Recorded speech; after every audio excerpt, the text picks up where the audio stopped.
सर्वभावान्तरच्छिदे वन्दितु सर्वसिद्धे ध्रुवमचल मनोभवं गतिं पत्ते बोच्छामि समय पाहुर सुध केवली भणिदम्।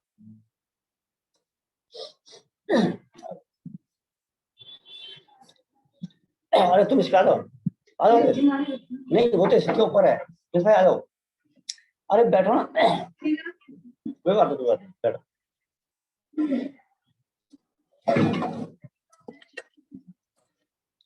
वैराग्य जन्य 12 भावनाओं पर चर्चा कर रहे हैं। इन 12 भावनाओं का जो मूल प्रयोजन है संयोग और संयोगी भावों से हटाना और असंयोगी तत्व की ओर ले जाना, ये इन 12 भावनाओं का प्रयोजन है। हम क्रम क्रम से अनित्य अक्षण आदि भावनाओं पर चर्चा करते हुए कल हमने निर्जरा भावना पर चर्चा की थी। निर्जरा भावना के अंतर्गत हमने देखा था कि सचमुच में तो शुद्धात्मा की जो साधना है या उसकी आराधना है या जो विशुद्धि है वह सब निर्जरा भावना है। अब अपन आगे देखेंगे पेज नंबर 128, देखना पेज नंबर 128 लगाना। 128 पेज नंबर पर पंचास्तिकाय ग्रंथ की गाथा नंबर 144 है। देखना आवाज आ रही है? पेज नंबर 128 उसमें सबसे ऊपर पंचास्तिकाय की गाथा दी है। संवर जोगे हिमचुदो तवे जो जिठ दे बहु विहे हिम कम्माणम निचरणम बहुगाणम कुणदिशोनियगम। सुवासो भाव के निरोध रूप संवर और शुद्धोपयोग रूप योग से युक्त जो जीव अनेक प्रकार के तप करता है वह नियम से अनेक प्रकार के कर्मों की निर्जरा करता है। इसमें बहुत महत्वपूर्ण बात यह है कि संवर किस चीज का नाम है, ठीक है ना। माने सुवासु भाव का निरोध, जैसा कि अपन पहले से देखते आ रहे हैं संवर में अपने को रोकना है ना, और निर्जरा में नष्ट करना है। तो सबसे पहले जब तक शुभाशुभ भाव नहीं रुकेंगे तब तक संवर तत्व नहीं हो सकता, ठीक है ना। इसमें आगे भी एक उदाहरण आएगा। किसी कवि ने 12 भावना लिखी है कि एक तालाब को हमें सुखाना है। अब उस तालाब में बराबर नदी नालों से पानी आ रहा है और उसको सुखाना है तो कैसे सुखाएं। तो पहले जो पानी आ रहा है ना तो उसको रोकना पड़ेगा। जब तक वो नहीं रुकेगा तो तालाब सूखने वाला नहीं है, ठीक है ना। फिर क्या होगा, फिर उसको धूप मिलेगी, धूप से उस तालाब का पानी सूखेगा। तो दो चीज हो गई, माने हमें कर्म नष्ट करने हैं और सुख को प्राप्त करना है, मोक्ष को प्राप्त करना है, ठीक है। बिना संवर निजरा के मोक्ष होने वाला नहीं है, सुख होने वाला नहीं है। तो पहले में पहले क्या हो कि शुभाशुभ भाव का निरोध होना चाहिए। देखो आप है ना कभी प्रैक्टिकल करके देखना, सामायिक करना, ठीक है। सामायिक में अपन क्या करते हैं भाई, मतलब ध्यान, ठीक है, अपने स्वरूप की आराधना, या अपन ये कहें कि उपयोग की एकाग्रता कहो या उपयोग का आत्म सन्मुख होना कहो, ठीक है ना। तो इसका नाम सामायिक है। तो कभी आप करके देखना कि हम जाप करें, ध्यान करें, सामायिक करें तो हमारे शुभाशुभ भाव प्रबल रहते हैं। ठीक है, हम कितना ही एकाग्र होना चाहें, कोई ना कोई भाव आए बिना रहता नहीं। दुकानदार होगा तो दुकान ख्याल में आएगी, समझ में है कि नहीं है कोई। ठीक है, कोई ना कोई शुभाशुभ भाव आए बिना रहते नहीं है। तो वो शुभाशुभ भावों का जो आना है ना या होना, उसका नाम आश्रव है, कोई संवर या निर्जरा या मोक्ष नहीं है। कई बार क्या होता है कि हमारे बहुत सारे शुभाशुभ भाव चलते रहते हैं और हमें ये भ्रम हो जाता है कि हाँ हमने कुछ धर्म कर लिया। ठीक है, लेकिन यहाँ क्या कहा जा रहा है, शुभाशुभ भाव के निरोध रूप संवर है और शुद्धोपयोग रूप योग से। अब शुद्धोपयोग किसका नाम है? शुद्धोपयोग माने शुभाशुभ भाव के अभाव का नाम शुद्धोपयोग है। अशुभोपयोग किसका नाम है? अशुभोपयोग। ठीक है ना भाई, उपयोग दो प्रकार का, शुद्धोपयोग और अशुद्धोपयोग। ठीक है ना, और अशुद्धोपयोग क्या चीज है? शुभाशुभ उपयोग को अशुद्धोपयोग कहते हैं और शुभाशुभ उपयोग से रहित जो अवस्था है अथवा जो उपयोग है उसका नाम शुद्धोपयोग है। ठीक है ना, अब वो शुद्धोपयोग का नाम निर्जरा है। शुद्धोपयोग से युक्त जो जीव अनेक प्रकार के तप करता है, माने शुद्धोपयोग से सहित अनेक प्रकार के, माने जो 6 बहिरंग है, 6 अंतरंग है, अनशन है, अवमोदर्य है, वृत्ति, परिसंख्यान, स्वाध्याय, तप, दान, ये सब अनेक प्रकार के तप हो गए। ठीक है, माने इसकी गंभीरता देखो, एक ही गाथा में कितना मर्म छुपा हुआ है कि कोई जीव बिना शुद्धोपयोग के अनशन आदि तप करता है तो वो तप नहीं है। ठीक है ना, आचार्य कुंद ये कह रहे हैं, शुद्धोपयोग से युक्त जो जीव अनेक प्रकार के तप करता है वह नियम से अनेक प्रकार के कर्मों की निर्जरा करता है। उमा स्वामी आचार्य ने तत्वार सूत्र में अनशन आदि जो 12 तप हैं, ठीक है, तो इसको तप के प्रकरण में लिया। अब ये जीव शुद्धोपयोग को तो पहचाने नहीं, ध्यान देना, शुद्धोपयोग को तो पहचाने नहीं। अब इसने शास्त्रों में पढ़ा कि अनशन अवमोदर्य आदि से कर्म की निद्रा होती है। अब ये जीव खूब अनशन करे, माने महीनों भूखा रहे, अब भूख को सहे, ख्याल में आएगा नहीं, मैं सहना कह रहा हूं, भूख को सहे। ठीक है, भर भी धर्म नहीं हो रहा, स्वयं है कि नहीं आया। देखो कोई है ना शुद्धोपयोग को पहचाने बिना, या ये कहें अपन शुद्धात्मा को जाने बिना, या तत्व को पहचाने बिना, है ना, अब ये जो धर्म करता है ना, तो वो धर्म नहीं होता, वो कर्म होता है। माने अनशन है, दोनों टाइम भोजन का त्याग है, वो धर्म नहीं है, कर्म है। अवमोदर्य है, एक टाइम भोजन का त्याग है।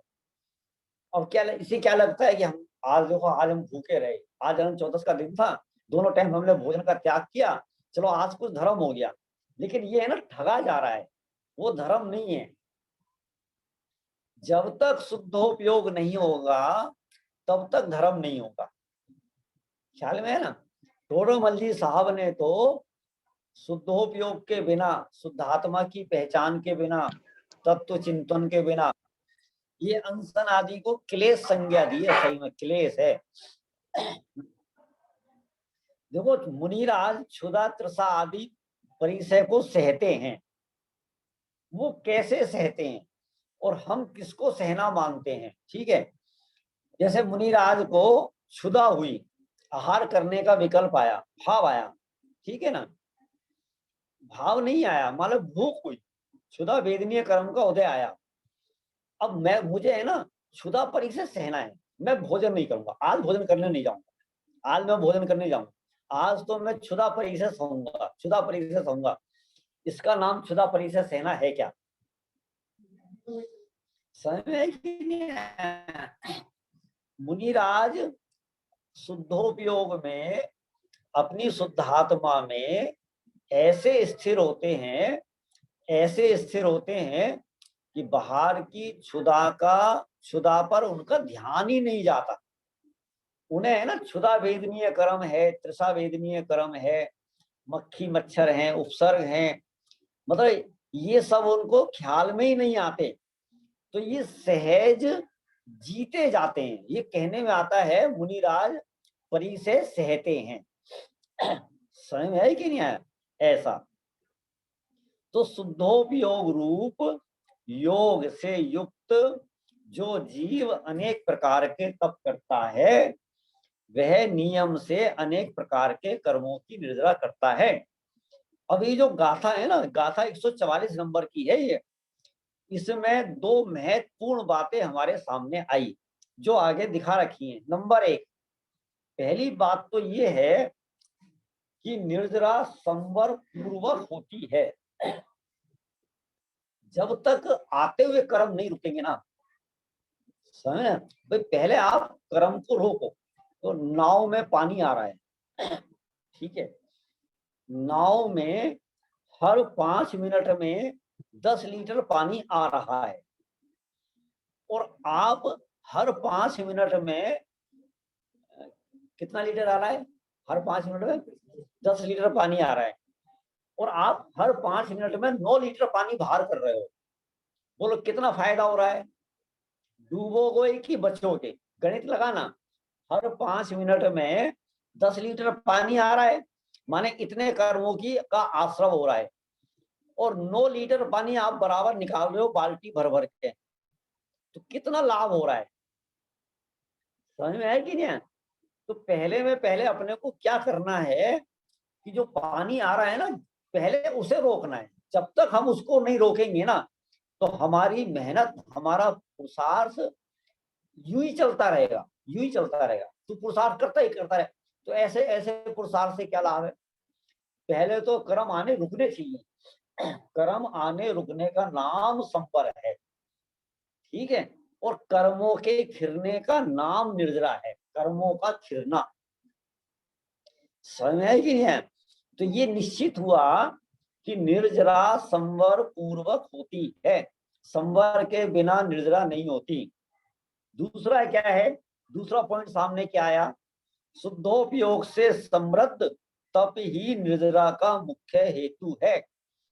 माने शुद्धोपयोग के बिना, शुभाशुभ भावों के अभाव के बिना ये जीव कितनी तपस्या कर ले, कितनी कोटि वर्ष तप तपे, कोटि वर्ष करोड़ों वर्षों तक तप तपे, तो भी ख्याल में है ना, कोटि वर्ष तप तपे ज्ञान बिन कर्म झरे जे।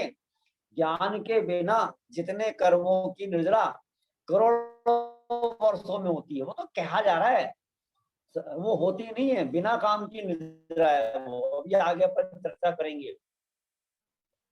और ज्ञानी के माने जो सचमुच में शुद्धोपयोगी जीव हैं, सम्यक दृष्टि जीव हैं, ज्ञानी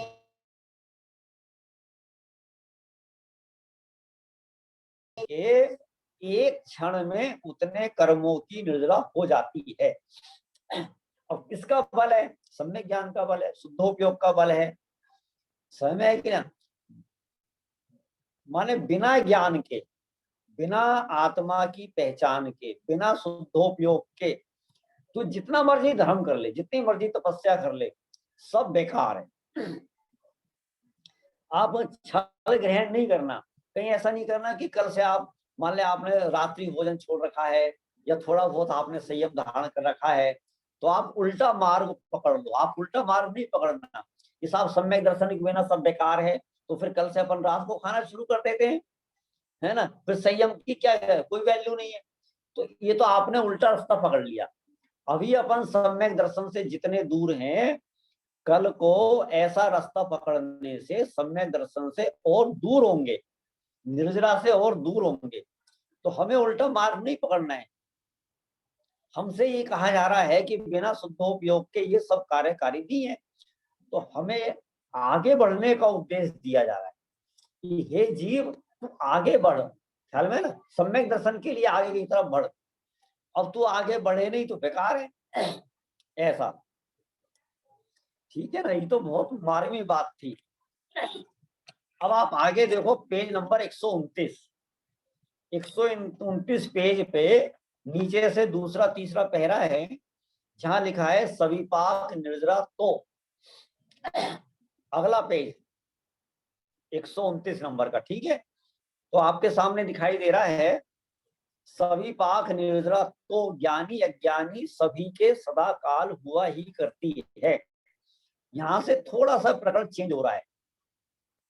इसको प्रारंभ करने से पहले आपको थोड़ा सा समझना पड़ेगा कि निर्जरा के जिनागम में दो भेद किए हैं, सविपाक निर्जरा और अविपाक निर्जरा।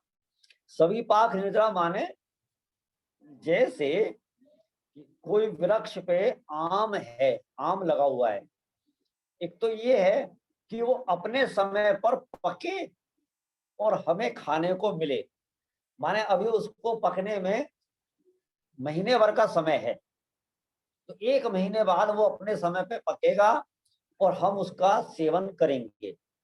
दूसरा रास्ता ये है कि माली उसको पाल में पकाए, माने समय से पहले हम आम को प्राप्त कर सकते हैं। तो ये सविपाक माने जो समय पे आकर कर्म खिरे, उसका नाम है सविपाक निर्जरा।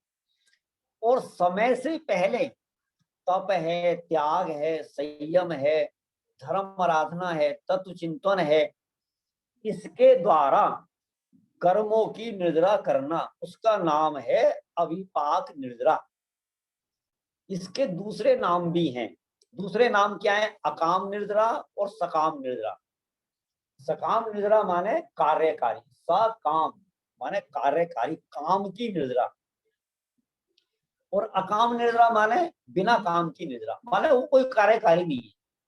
ठीक है, हमने एक बार उदाहरण दिया है कि भाई 100 रुपए का हमने कर्जा लिया, फिर वो मांगने आया, फिर हमने दूसरे से 100 रुपए उधार लिए और उसका कर्जा उतार दिया। फिर वो एक ना एक दिन मांगने आया, फिर वो हमने तीसरे से लिया और हमने उसका कर्जा उतार लिया। हमारा कर्जा कितना उतर रहा है? ठीक है, अब वो देखो ना, 1 महीने में हमने एक आदमी के 100 रुपए उतार दिए। तो कहने में तो आ रहा है कि एक आदमी का कर्जा उतर गया, लेकिन हम तो कर्ज से रहित नहीं हुए ना। तो ऐसी निर्जरा अज्ञानी जीवों को होती है। ठीक है, क्या होता है कि अपने समय पे आकर कर्म खिरते हैं, ठीक है ना। माने ये निर्जरा सब जीवों को होती रहती है। अब जो कर्म बांधा है ना, जिस जीव ने कर्म बांधा है, तो वो उदय में भी आएगा, और उदय में आएगा तो वो अपना फल भी देगा, और फल देगा तो वो निर्जरित होगा, माने उस कर्म का क्षय भी होगा। आप लोगों को समझ में आ रहा है? कठिन तो नहीं लग रहा है? किसी को नहीं समझ में आ रहा हो तो मुझे बता देना। ये बहुत प्यारा गणित है सकाम निर्जरा का और अकाम निर्जरा का, ठीक है ना। देखो क्या होता है, अपराध की समय समय आकर सजा मिलना और सजा भोग लेना, उसका नाम है अकाम निर्जरा, ठीक है ना। देखो एक आदमी ने एक आदमी को डंडा मारा, अब क्या हुआ कि पुलिस वाले ने एक डंडा मार दिया उसको, उसकी सजा दे दी। उसने शिकायत करी जाकर, साहब इसने मेरे को डंडा मारा। अब पुलिस वाले ने क्या करा, उसको सजा दी। तो सजा दी माने उसने भी एक डंडा मार दिया, कर्जा उतर गया, बराबर माफ। समझ में ना। तो ऐसा कर्जा तो सब जीवों का उतर ही रहा है, ख्याल में है कि नहीं है। अब क्या करता है, जो अपराधी वृत्ति के लोग होते हैं ना, उन्हें कोई फर्क नहीं पड़ता, मार ले एक डंडा, वो फिर आएगा बाहर, फिर जाएगा, फिर किसी आदमी को 2 डंडे मार देगा, ठीक है, फिर वो जेल चला जाएगा, फिर वहां पे उसके 2 डंडे पड़ जाएंगे। और उसे तो अपराध करना है ना। तो देखो वहां तो अपने को थोड़ा लग रहा है कि यार कैसा आदमी है ये, बार बार जेल जाता है और बार बार वहां के फिर वही काम करता है। हम क्या कर रहे हैं, हम क्या कर रहे हैं, माने अपराध करते हैं। अभी मान लो मनुष्य पर्याय में हमने विषय भोग भोगे, अब क्या है कि हमें जेल हो जाएगी। कहाँ की जेल हो जाएगी? मान लो 10 सागर नरक की जेल हो गई। वहां हमने यहाँ जो अपराध किए थे ना, तो सबकी सजा वहां मिल गई। 10 सागर तक इसने वो सारे कर्म खिपा दिए। अब जब ये शुद्ध हो गया, एक देश उदाहरण दे रहा हूँ, ठीक है, आप इसको सर्वदेश नहीं लेना। तो वहां इसने 10 सागर तक सजा पाई, और इसने वहां लगा, हाँ मैंने कोई अपराध किया, कोई अपराध किया, हे भगवान अब मैं वापस नरक में नहीं आऊंगा, अब मैं ऐसी गलती नहीं करूंगा, अब तो मैं संयम धारण करूंगा, अब तो मैं सम्यक दर्शन प्राप्त करूंगा। तो ये जी वापस मनुष्य पर्याय में आया। अब मनुष्य पर्याय में आया माने जेल से बाहर आया, फिर सब भूल गया। अब भूल गया, यहाँ वही विषय भोग परिग्रह ये सब फिर चालू हो गया। समझ में है कि नहीं है? तो ये परंपरा इस जीव की अनादि काल से चली आ रही है। अब ये जो अनादि काल से चली आ रही है, इसका नाम है अकाम निर्जरा, बिना काम की निर्जरा, या इसको अपन ये कहें सविपाक निर्जरा। माने पके कर्म पक गए। पक गए माने कि अब वो उदय में आना शुरू हो गए और उदय में आने लगे। जब कर्म उदय में आएंगे तो वहां कर्म की निर्जरा तो ऑटोमेटिक होगी होगी। समझ में गया? अब हमारे जैसे असाता वेदनीय कर्म का उदय आया और 3 दिन तक हमारे पेट में दर्द बना रहा, हमने दवाई खा ली, डॉक्टर को दिखा लिया, सब कुछ कर लिया, फिर भी हमारे 3 दिन तक पेट का दर्द नहीं गया। तो माने 3 दिन तक वो कर्म का हमारे उदय आया आया और अब वो चला गया, फिर गया, जो हमने कर्म बांधा था फिर गया। इसका नाम समझ है कि नहीं? अकाम निर्जरा। ऐसा अब आपको समझ में आ गया, थोड़ा बहुत तो समझ में आ गया होगा। अनिल भाई साहब आपको समझ में आ गया? बहुत बढ़िया, क्लियर हो गया। चलो अब अपन आगे चलते हैं। हमारे सामने 2 भेद आ गए ना, सविपाक और अविपाक, सकाम और अकाम। ठीक है, अब आपके सामने जो ये पहरा है क्या कहता है? सविपाक निर्जरा तो ज्ञानी अज्ञानी सभी के सदाकाल हुआ ही करती है, पर अविपाक निर्जरा ज्ञानी की होती है, क्योंकि निर्जरा भावना और निर्जरा तत्व ज्ञानी के ही प्रकट होते हैं, अज्ञानी के नहीं होते, है ना। सचमुच में ये जो 12 भावनाएं है ना, तो 12 भावनाएं तो ज्ञानी जीवों के ही देखी जाती हैं, अज्ञानी को तो होती नहीं, है ना। अज्ञानी को तो जिनवाणी में मतवाला कहा है, मतवाला। ठीक है, मतवाला क्यों? मतवाले का मतलब क्या है कि एक आदमी शराब के नशे में 4 बार अपनी पत्नी को मां कहता है ना, और 1 बार अपनी पत्नी को पत्नी कहता है, तो आप उसका विश्वास करोगे? क्यों? कि जो पत्नी को पत्नी कह रहा है ये तो मतवाला है, इसका अपन क्या भरोसा करें। ऐसे ही जब तक इसको सम्यक ज्ञान नहीं हुआ है, सम्यक दर्शन नहीं हुआ है, तो ये मोह के मद में मतवाला है, इसलिए इसके कोई निर्णय नहीं है।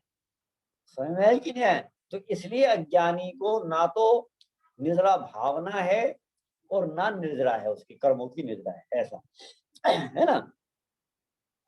आगे देखो, इसी बात को दौलत राम जी ने 6 ढाला में अपनी 12 भावना में उद्धृत किया है, लिया है। निज काल पाए विधि झरना, तासो निज काज न सरना, तप करी जो कर्म खिपावे, सो ही शिव सुख दर्शावे। निज काल पाए माने अपने समय पर, निज काल अपने समय पर, विधि माने कर्म, कर्म जो झड़ते हैं, तासो निज काज न सरना, उससे अपना कोई भी कार्य सधने वाला नहीं, उससे अपना कोई भी लाभ होने वाला नहीं है। ठीक है ना। वो तो क्या है, कर्म बांधा, उदय में आया और उदय में आएगा तो फिर जाएगा। लेकिन तप करी जो कर्म खिपावे, तप के माध्यम से जो कर्म को नष्ट करता है, क्षय करता है, सो ही शिव सुख दर्शावे, वह ही मोक्ष सुख को देखता है, माने मोक्ष सुख को प्राप्त करता है। समझ में आया कि नहीं आया? पहली पंक्ति में कौन सी निर्जरा है आपसे पूछे तो, पहली पंक्ति में कौन सी निर्जरा है? उसका नाम है अकाम निर्जरा, ठीक है, या ये कहे सविपाक निर्जरा। और दूसरी पंक्ति में सकाम निर्जरा और अविपाक निर्जरा, ठीक है ना। ऐसा पेज नंबर 130, अगला पेज पलटो आप, ठीक है। 130 नहीं बल्कि है ना, आप आगे चलो 132 पेज आ जाओ, 132 पेज, 132 पेज, नीचे से दूसरा पैरा। यहाँ क्या कहते हैं? नीचे से दूसरा पैरा है, धर्म की उत्पत्ति संवर, धर्म की उत्पत्ति संवर सबसे नीचे लिखा हुआ है ना, बीच में देखो आप, धर्म की उत्पत्ति संवर, वृद्धि निर्जरा और पूर्णता मोक्ष है। ये बात बड़ी प्यारी हमारे सामने आ रही है कि जहां धर्म की शुरुआत होती है, उत्पत्ति होती है, उसका नाम होता है संवर, ठीक है ना। अब नेगेटिव भाषा में कहें, अपन नास्ति परक से कहें, तो जहां आते हुए कर्म रुकते हैं उसका नाम संवर, या ये कहें जहां धर्म की शुरुआत होती है और जहां धर्म की वृद्धि होती है, यानी जहां कर्म कटने चालू होते हैं उसका नाम है निर्जरा। और जहां सारे कर्म कट जाते हैं या पूरे धर्म की प्राप्ति हो जाती है उसे अपन कहते हैं मोक्ष। ख्याल में है कि नहीं है? ऐसा आत्मशुद्धि ही धर्म है। देखो एक एक बोल कितने गजब गजब के आते हैं। आत्मशुद्धि ही धर्म है, माने बाकी कोई धर्म नहीं है। जहां आत्मा की खबर नहीं, आत्मा की पहचान नहीं, समझ में है कि ना, और वहां ये जीव धर्म करे, धर्म नहीं है। ख्याल में है कि नहीं है? अतः इसे इस प्रकार भी कह सकते हैं, शुद्धि की उत्पत्ति संवर है, शुद्धि की वृद्धि निर्जरा है और शुद्धि की पूर्णता उसका नाम मोक्ष है। ये 12 भावनाओं में बीच बीच में जो मार्मिक बातें आती हैं, ठीक है ना, महत्वपूर्ण बिंदु आते हैं, उनकी चर्चा हम आपके सामने करते हैं, ठीक है ना। ये बड़ा चिंतन का विषय है, ख्याल में है ना। संवर भावना क्या है, निर्जरा भावना क्या है और संवर निर्जरा मोक्ष क्या है। अगले पेज पे आप सबसे ऊपर का पहरा देख सकते हो, आप सबसे ऊपर का अगले पेज पे, जिस प्रकार वृक्ष की उत्पत्ति बिना उसकी वृद्धि और पूर्णता संभव नहीं है। उदाहरण बहुत प्यारा है, अगला पेज नहीं आया। उसी प्रकार आत्मशुद्धि की उत्पत्ति बिना उसकी वृद्धि और पूर्णता संभव नहीं है। देखना पेज नहीं आया अगला।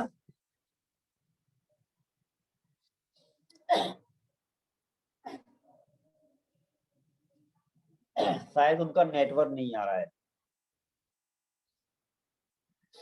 क्या कहा? आपको सुनाई दे रहा होगा, समझ आ जाएगा। वृक्ष की उत्पत्ति बिना उसकी वृद्धि और पूर्णता संभव नहीं है।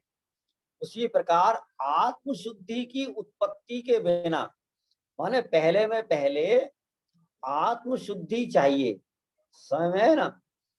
तो आत्मशुद्धि की उत्पत्ति जब तक नहीं होगी तो वृद्धि और पूर्णता भी संभव नहीं होंगी, ठीक है ना। पहले में पहले क्या होता है, जमीन में अंकुर फूटता है। जब तक अंकुर नहीं फूटेगा तब तक ना तो उसका विकास होगा और ना उस पर फल आएंगे। तो अंकुर का फूटना है ना, जमीन में जो अपन ने बीज डाला है और सबसे पहले उसमें अंकुर फूटा है। तो अंकुर के फूटने का नाम, अब आप बोलो, अंकुर के फूटने का नाम संवर, संवर, ठीक है ना। और उसके उसके विकास होने का नाम, विकसित होने का नाम निर्जरा, ठीक है ना। और अब वह पूर्णतः विकसित हो गया और उस पर फल लगने लगे, उसका नाम है मोक्ष। इससे क्या समझ में आ रहा है हमारे को, बिना संवर के निर्जरा नहीं होगी और बिना निर्जरा के मोक्ष नहीं होगा कोई जीव। अच्छा, और संवर कैसे होगा? कि संवर आत्मा को जानने से होगा। समझ में आ रहा है ना? देखो ये बात आप हृदय में नोट कर लो, संवर कैसे होगा? संवर आत्मा को जानने से होगा, आत्मा को जाने बिना संवर नहीं होगा। अगला पॉइंट, संवर के बिना निर्जरा नहीं होगी और निर्जरा के बिना मोक्ष नहीं होगा। अब देखो सारा जगत मोक्ष चाहता है, मोक्ष चाहता है, ठीक है ना। मोक्ष माने, मोक्ष का पर्यायवाची नाम होता है सुख, माने सारी दुनिया सुख चाहती है, लेकिन सुख का उपाय क्या है वो नहीं जानती। मोक्ष का उपाय निर्जरा, निर्जरा का उपाय संवर, और संवर का उपाय आत्मा को जानना।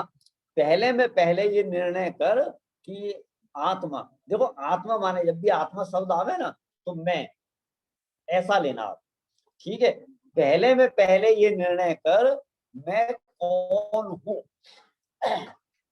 तो मैं क्यों है। आत्मा को जाने बिना, माने अपने को जाने बिना ये जीव तीन काल में सुखी नहीं हो सकता।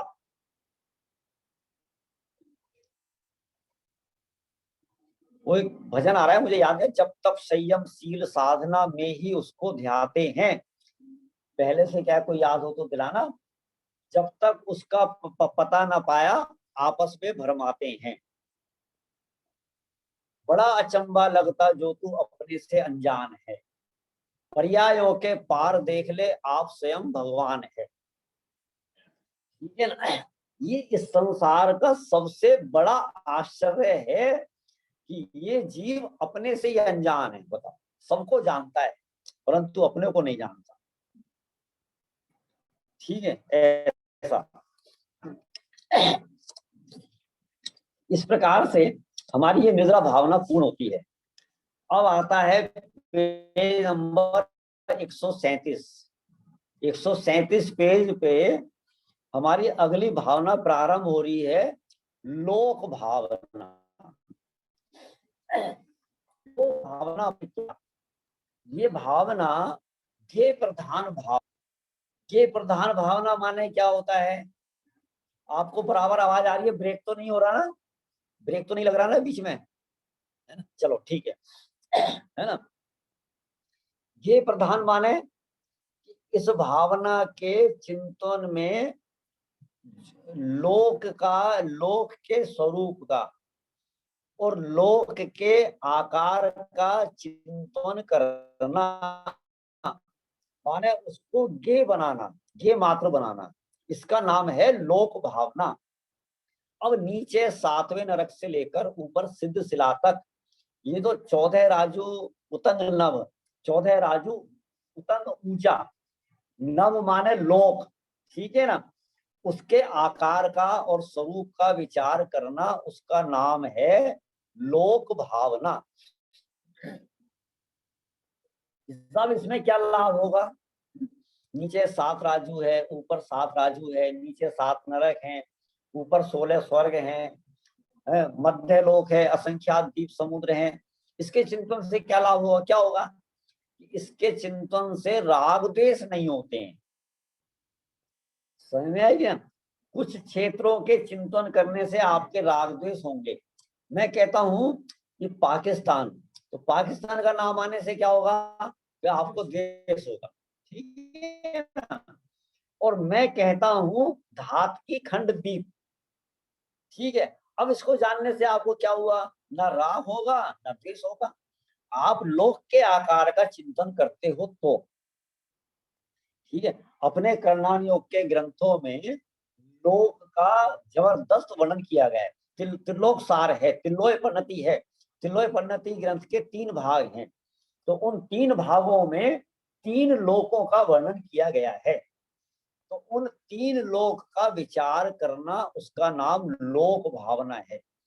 लोक भावना का चिंतन करने में, देखो लोक भावना में अपने को ये भी ख्याल में आता है कि जैसे नीचे 7 नरक हैं, ठीक है, तो 7 नरक में जो नारकी जीव हैं वो पाप के फल भोगने का स्थान है।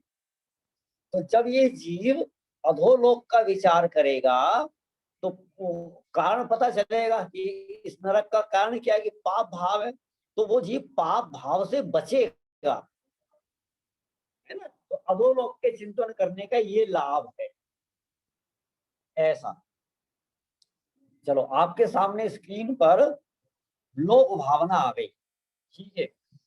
इस भावना में ज्यादा समझने की तो कोई बात है नहीं, ज्यादा चर्चा करने की बात नहीं है, लेकिन आगे अपन चर्चा करेंगे, ठीक है ना।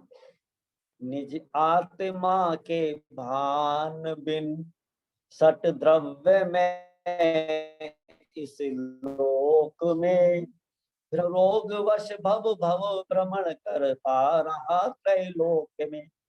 क्या कहा, निज आत्मा के भान बिन, निज आत्मा को पहचाने बिना सट द्रव्यमयी इस लोक में, लोक किसे कहते हैं, लोक का पर्यायवाची नाम विश्व है। तो विश्व किसे कहते हैं, 6 द्रव्यों के समूह को विश्व कहते हैं। तो ये जो लोक है वो सट द्रव्यमयी है, माने 6 द्रव्यों के बाहर कोई लोक नहीं है, ठीक है ना। ऐसा, फिर भ्रम रोग वश, अज्ञान वश, मोहवश भव भव भ्रमण करता रहा त्रिलोक में। ये आत्मा अज्ञान और मोह के वश भव भव भ्रमण करता रहा, 3 लोक में भ्रमण करता रहा नित संसरण जग जाल में गति चार। ये जो संसार का जाल है 4 गति रूप, इसमें ये जीव संसरण माने भ्रमण करता आ रहा है। समभाव बिन सुख रंच भी पाया नहीं संसार में। समभाव के बिना, समता भाव के बिना, माने राग द्वेष के अभाव के बिना इस जीव ने रंच मात्र भी सुख नहीं पाया। अगला छंद देखो आप, नर नरक स्वर्ग निगोद में परिभ्रमण ही संसार है। छठ द्रव्य में इस लोक में बस आत्मा ही सार है। आत्मा ही सार है, स्वाधीन है, संपूर्ण है, आराध्य है, सत्यार्थ है, परमार्थ है, परिपूर्ण है। क्या कहा, नर नरक स्वर्ग निगोद में, इन गतियों में परिभ्रमण का नाम ही संसार है। और सट द्रव्यमय लोक, माने जो ये 3 लोक है, इन 3 लोक में अपना आत्मा ही सारभूत है, ठीक है ना। 3 भुवन में सार यदि कोई है तो वह अपना शुद्धात्मा है। निज आत्मा ही सार है, स्वाधीन है, संपूर्ण है।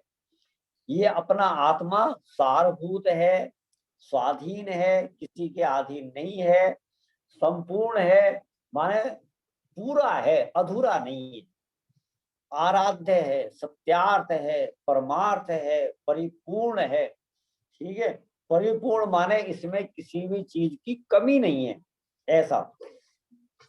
अगला शब्द देखो आप, निष्काम है, निष्क्रोध है, निर्माण है, निर्मोह है, निर्द्वंद है, निर्द्वंद है, निर्ग्रंथ है, निर्दोष है, निर्मूल है, निराग है, आलोक है, चिल्लोक है, जिसमें झलकते लोक सब वह आत्मा ही लोक है। क्या कहा, ये आत्मा निष्काम, काम से रहित है, क्रोध से रहित है, मान से रहित है, मोह से रहित है, द्वंद्व से रहित है, दंड से रहित है, ग्रंथ से रहित है।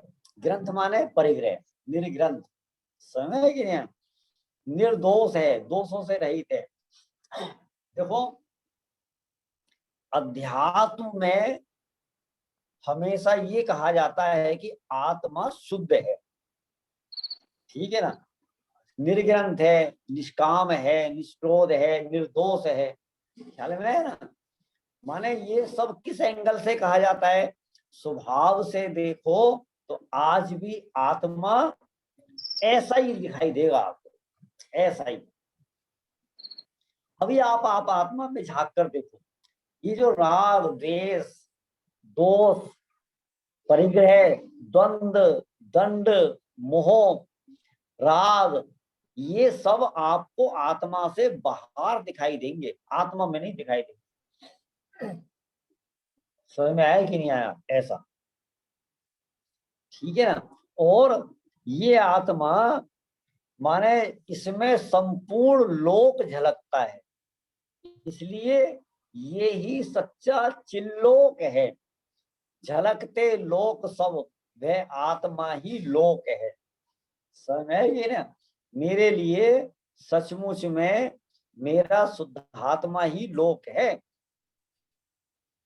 मैंने एक छंद पढ़ा था कहीं पर, अरे सुधारक जगत की मत कर चिंता यार, तेरा जगत ही, तेरा हृदय ही जगत है, पहले उसे सुधार, ऐसा कुछ था। समझ में है कि ना? माने मेरा लोक, मेरा जगत मैं ही हूं, ठीक है ना, ऐसा। लास्ट वाला देखो आप, निज आत्मा ही लोक है, निज आत्मा ही सार है, आनंद जननी भावना का एक ही आधार है, यह जानना पहचानना ही भावना का सार है, ध्रुव धाम की आराधना आराधना का सार है। इसमें कोई खास चर्चा का विषय नहीं है, पहले अपन ने ये सब चर्चाएं कर रखी हैं। आप तो 140 पेज पर आ जाओ, 140 पेज पे से अपनी चर्चा प्रारंभ होगी, बहुत अच्छी। क्या है, यहाँ ये कहा जा रहा है कि लोक भावना सबसे बड़ी भावना है। माने लोक भावना का विस्तार बहुत है। सबसे ऊपर लिखा है लोक भावना का क्षेत्र बहुत विस्तृत है।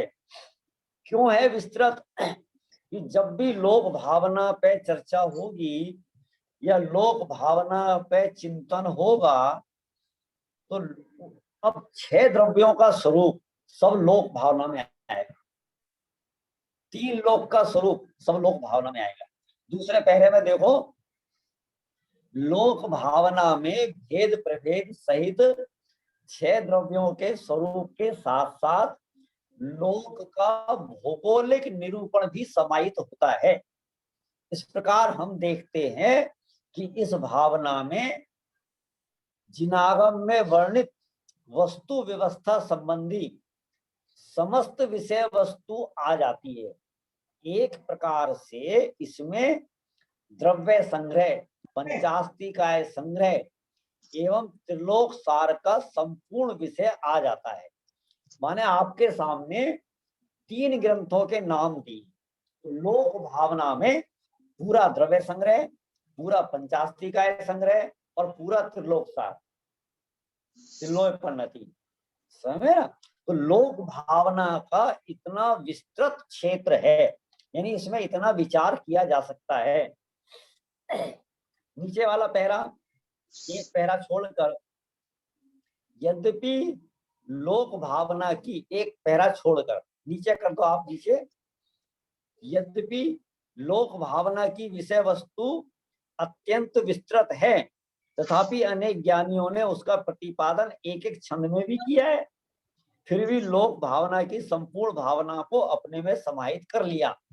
यद्यपि इसका बहुत विस्तार है, लेकिन आचार्यों ने और कवियों ने कमाल देखो आप, एक एक छंद में पूरी लोक भावना आ गई। अब आपके सामने उदाहरण है छेड़हाला का। छेड़हाला में दौलत राम जी ने 2 लाइनों में, मात्र 2 लाइनों में पूरी लोक भावना समेट कर रख दी है। देखो क्या कहते हैं, किन्हू ने करो ने धरे को, सट द्रव्यमयी ना हरे को, सो लोक माही बिन समता, दुख सहे जीव नित भ्रमता। क्या गजब की बात है। ये जो लोक है, किन्हू ना करो, किसी के द्वारा किया हुआ नहीं है, और किन्हू ना धरो, किसी के द्वारा इसको धारण भी नहीं किया हुआ है। ठीक है, सट द्रव्यमयी ना हरे को, और कोई इसका हरण करने वाला भी नहीं है। सो लोक माही बिन समता, ऐसे लोक में, ये लोक कैसा है, अनादि अनंत है, इसको किसी ने बनाया नहीं है, इसको कोई बिगाड़ नहीं सकता, और इसको किसी ने टिका नहीं रखा है। ये बात मेरे ख्याल से केवल जैन दर्शन कहता है, बाकी किसी दर्शन में नहीं आता। सर्वत्र इस लोक का कर्ता ईश्वर को कहा जाता है, और हमारे यहाँ ये लोक से संचालित स्वतंत्र वस्तु व्यवस्था है। स्वतंत्र माने इसको किसी ने नहीं किया, किसी ने नहीं बनाया। आप विचार करोगे ना तो आपको पता चलेगा कदाचित इस लोक को किसी ने बनाया।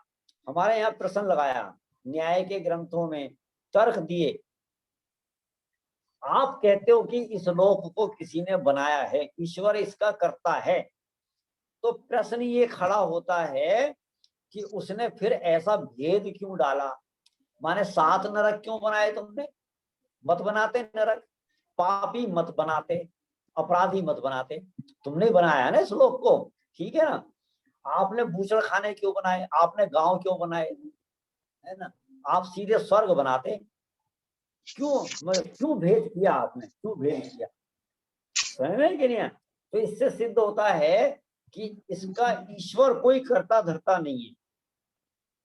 अभी जो हमारी पिछली देशना की क्लास में चर्चा आ रही थी ना, शायद किसी ने प्रश्न किया था ऐसा, तो ईश्वर तो करता नहीं है, लेकिन कोई समाज, कोई व्यक्ति तो करता है ना, परस्पर में एक दूसरे के कार्य तो करते हैं, तो व्यक्ति भी करता नहीं है।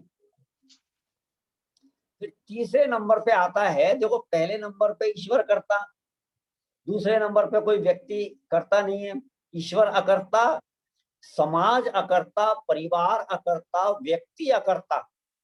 फिर आता है कि कर्म है, ख्याल में, बाकी कोई नहीं है। मेरे जो कर्म हैं वो ही मेरे अच्छे बुरे के कर्ता हैं। अब थोड़ा सा यदि आप आगे चलोगे तो आपको ये कर्म भी करता धरता नजर नहीं आएंगे। कर्म विचारे कौन, देखो अभी तक अपन क्या कह रहे थे, कर्म करता है, लेकिन क्या आता है, कर्म विचारे कौन, भूल मेरी अधिकाई, है ना, ये मेरी ही भूल है। अग्नि सहे घनघात, लोहो की संगति पाई। समझ में आया कि नहीं, कर्म भी करता नहीं है, मैं ही मेरा करता धरता, ऐसा ख्याल में है ना। हर द्रव्य ही अपने परिणामों का करता धरता है, मैं ही मेरा करता धरता। मैं ज्ञानानंद स्वभावी नाम की बहुत बढ़िया कविता है, मैं ही मेरा करता धरता, मुझ में पर का कुछ काम नहीं। क्या गजब की बात है, मुझ में पर का कुछ काम,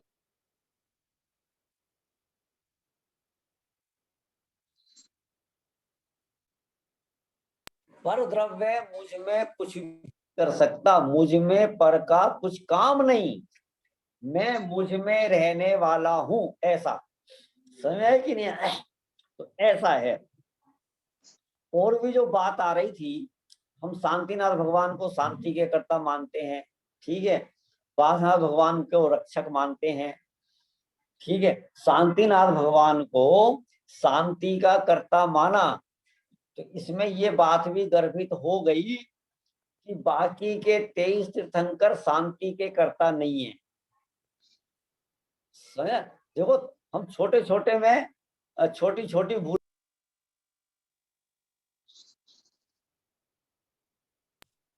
एक तीर्थंकर परमात्मा हमने विनय करी और बाकी के 23 तीर्थंकरों का हमने विराधना करी है। विराधना, उपासना भगवान रक्षा कर सकते हैं माने 23 भगवान रक्षा नहीं कर सकते। समझ में कि नहीं है? ऐसा यहाँ तो ये कहा जा रहा है, किन्हू ने करो धरो को सट द्रव्य महीने हरे को। यहाँ तो कोई कुछ कर ही नहीं सकता है, कोई करता नहीं, कोई धरता नहीं, कोई हरता नहीं। ठीक है, सो लोक माही बिन समता, माने बिना समता के इस लोक में दुख सहे जीव नित भ्रमता, कि ये जीव दुख सहता रहता है, भ्रमता हुआ, भ्रमण करता हुआ। समय हो रहा है, नीचे का एक छंद और देख लेते हैं, बाकी की चर्चा अपन कल करेंगे। 14 राजू उतंग नभ लोक पुरुष संठान, पामे जीव अनादिते भरमत है बिन ज्ञान। देखो, कहने को तो ये लोक बहुत छोटा सा है, 14 राजू उतंग नभ, ठीक है, लेकिन आप है ना, जैसे अभी थोड़े दिन पहले देशना चर्चा कर रही थी कि एक राजू है, ठीक है, एक राजू को समझने में भी पसीने छूट जाते हैं, एक योजन है उसको समझने में पसीने छूट जाते हैं। और ये 14 राजू, 343 घन राजू इस लोक में, ये एक एक प्रदेश पर जन्म ले लेकर मर मर के, जन्म लेकर मर करके इस जीव ने एक एक प्रदेश पर अनंत अनंत दुख भोगे। समझ ना, तामे जीव अनादि ते भरमत है बिन ज्ञान, इस लोक में ये जीव बिना ज्ञान के भ्रमण करता रहता है। ऐसा तो दोनों छंदों में लगभग लगभग समान बातें हैं। अभी इसमें थोड़ी सी चर्चा और बाकी रह गई है, इसकी चर्चा अपन कल करेंगे। अभी यही समय हो रहा है, यही अपन विराम देते हैं। जावाणी के ज्ञान ते सूझे लोकालोक, सुवाणी मस्तक नमो परिहंताड़म नमो